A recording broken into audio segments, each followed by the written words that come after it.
बरं ऐका ना मंडळी, जर तुम्ही महाराष्ट्रातले असाल तर तुम्हाला माहीतच असेल, सध्या आपल्याकडे ट्रेंडिंगला आहे निष्ठावंत कार्यकर्त्यांची रडारड. काय जनतेच्या विकासासाठी?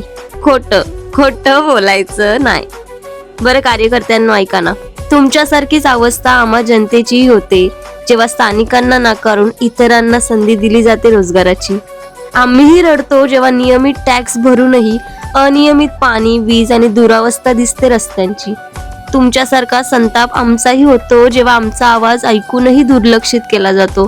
तुमच्यासारखी निराशा आम्हालाही येते जेव्हा मतदान केंद्रातून माघारी फिरावं लागतं, कारण मतदान यादीतून आमचं नावच गायब असतं.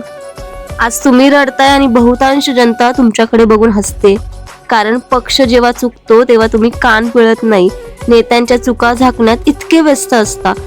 सर्वसामान्य घरातून असल्याचा तुम्ही दावा करता, पण सर्वसामान्यांचा आवाज होत नाही.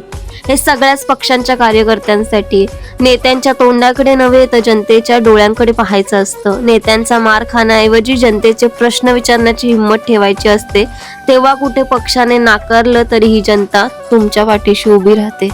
बरोबर ना?